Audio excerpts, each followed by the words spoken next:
మీ ఎలాంటి వ్యాపార ప్రకటనలకైనా వెంటనే మా ఛానల్ సంప్రదించండి. అందరికి నమస్కారం, నేను శిరీష. ముందుగా అందరికీ శ్రీ పరాభావనామ సంవత్సర ఉగాది శుభాకాంక్షలు. ప్రస్తుతం మనతో పాటు ఉన్నారు ప్రముఖ ఆధ్యాత్మికవేత్త, జ్యోతిష్య పండితులు డాక్టర్ వేణుగోపాల్ గారు. గురుగారితో మాట్లాడదాం.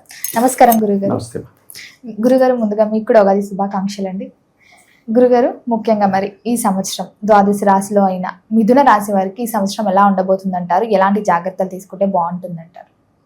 మీకు కూడా మీ అందరికీ, మీ ఛానల్లో ఉన్నటువంటి వారందరికీ, ప్రేక్షకులందరికీ కూడా ఈ శ్రీ పరాభవనామ సంవత్సరం ఉగాది పండుగ శుభాకాంక్షలు తెలియజేస్తూ, మిథున రాశి వారికి ఈ సంవత్సరం చాలా బాగుంది అని చెప్పుకోవచ్చమ్మా.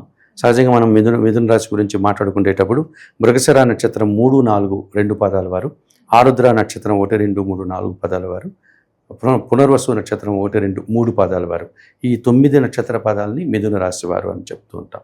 సహజంగానే మిథున రాశి వారు అంటే ద్విస్వభావం కలిగినటువంటి వారు. కాస్త తెలివితేటలు ఎక్కువగా ఉంటాయి వారికి, వారి మాట తీరు బాగుంటుంది. ఈ మిథున రాశి వారికి సంవత్సరం ఆదాయం 8, వ్యయం 11, గౌరవం 1, అవమానం 7గా కనిపిస్తుంది. అంటే ఈ అవమానం 7 అయింది అంటే దాని అర్థం ఏంటంటే వీరు ఎంత కష్టపడినా కొన్ని సందర్భాల్లో తగినంత గుర్తింపు రాదు. సో అలాంటి సమస్యను ఎదుర్కొంటారు ఈ సంవత్సరం మిథున రాశి వారు. మీదంతా కూడా చక్కగా ఉంది. మిథున రాశి వారికి ఈ సంవత్సరం మిథున రాశిలోనే గురువు సంచరిస్తున్నాడు. జన్మరాశిలో గురువు సంచారం చేయడం 50 నుంచి 60% సుఫలితాలను ఇస్తుంది. జూన్ 2 వరకు ఆయన జన్మరాశిలో ఉంటాడు. జూన్ 2వ తారీఖున ఆయన కర్కాటక రాశిలోనికి వెళ్తాడు. కర్కాటక రాశిలోనికి వెళితే అది ద్వితీయ భావం, వాగ్రూపం, మరింతగా గురుబలం పెరిగిపోతుంది. అనగా ఈ సంవత్సరం అంతా వారికి 100% గురుబలం ఉంటుంది. అంటే వారు చేసే చిన్న పనైనా సరే పెద్ద ఫలితాన్ని ఇస్తుంది, పెద్దగా విస్తరిస్తుంది, 10 మందికి తెలుస్తుంది. ఆ రకంగా వీరికి గుర్తింపు రావడానికి అవకాశం ఉంటుంది. ఇంకా శని భగవానుడు 10వ స్థానంలో ఉన్నాడు మీనరాశిలో. ఎప్పుడు కూడా శని భగవానుడు అంటే కానీ మనం ఆయన్ని వృత్తికారకుడు, కర్మకారకుడు అని పిలుస్తూ ఉంటాం. అందుకే మనం చేసే ప్రతి పనికి ఆయనే కారకుడు అని చెప్తూ ఉంటాం. అటువంటి కర్మకారకుడు వృత్తి స్థానంలో ఉన్నాడు. పనులన్నీ దశమభావం. జ్యోతిష్ శాస్త్రం ప్రకారము నువ్వు ఏం ఉద్యోగం చేస్తున్నారు మీరు అంటే దశమభావం చూడండి అంటాం. ఏం వ్యాపారం చేస్తాడు, దశమభావం బాగుందా అంటే మనం చేసే ప్రతి పనిని ఎక్కడ మనం చూడగలుగుతాము? రాశిచక్రంలో అంటే దశమభావంలో చూస్తాం. అది రాజ్యస్థానం.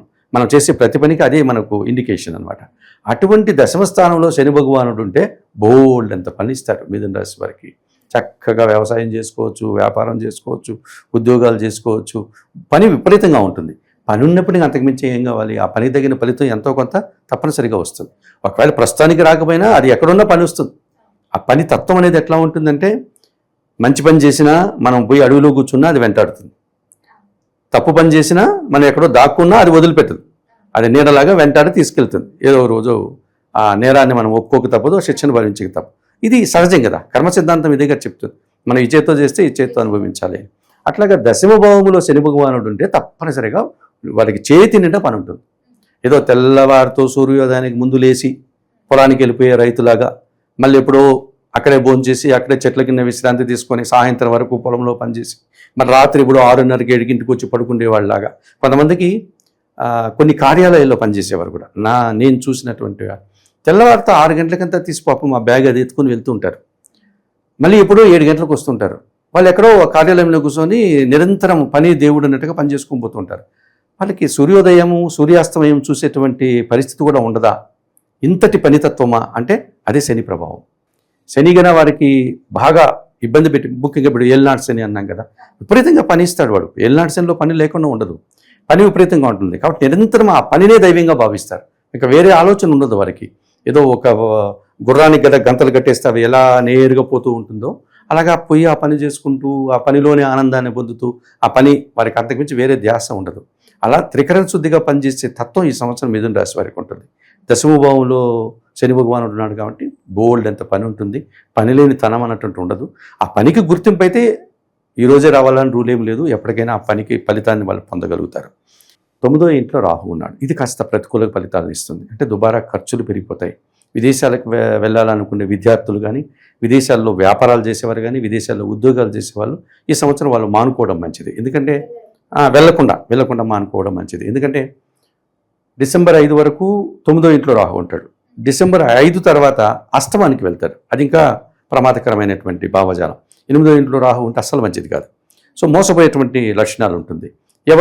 ఎవరో దుర్మార్గులు, అత్యాశపరులు, దురాశపరులు మనం సమాజంలో చాలా అత్యాశతో కూడినటువంటి వ్యాపార ధోరణి మనకు కనిపిస్తుంది. రకరకాల ప్రకటనలు, ఏదేదో మల్టీ లెవెల్ మార్కెట్లు అంటారు, బెట్టింగ్లు అంటారు, ఇంకొకటి అంటారు, తక్కువ పెడితే చాలండి బోల్డ్ డబ్బులు వచ్చేస్తాయి అంటాడు. ఈ రకరకాల మోసాలు అందరికీ గాలాలు వేస్తుంటారు. ఇప్పుడు సెల్ ఫోన్లు వచ్చిన తర్వాత అవి ఇంకా ఎక్కువైపోయాయి. నీకేదో బహుమతి వచ్చింది అంటాడు, నీ దగ్గర డబ్బులంతా దోచుకెళ్ళిపోతూ ఉంటాడు. ఆశపడినాడా అయిపోతాడు. వాడు చిన్న ఉద్యోగం చేసేవాడైనా అప్పులు చేసి ఇస్తుంటాడు ఏదో వచ్చేస్తుందని. ఈ రకంగా మోసాలు ఎక్కువైపోయేటువంటి పరిస్థితి ఈ సంవత్సరం మిథున రాశి వారికి. ఈ భాగ్యములోనూ అష్టమములోనూ రాహు సంచారం వల్ల వీరికి పూర్తిగా విదేశాలకు వెళ్ళకూడదు. ఈ దురాశ పనుల దగ్గర జాగ్రత్తగా ఉండాలి. ఇంట్లో చిన్న చిన్న కార్యక్రమాలు ఉంటే ఉన్నదంతా సరిదిద్దుకోవాలి. ఓడో ఆడంబరాలకి హంగామా చేసి 10 మంది దృష్టిలో నా కొడుకు బర్త్డే ఇలా చేస్తా అలా చేస్తాను బోల్డ్ అంత అప్పులు చేస్తే అప్పులు తెచ్చుకోలేక నానా బాధలు పడతావు.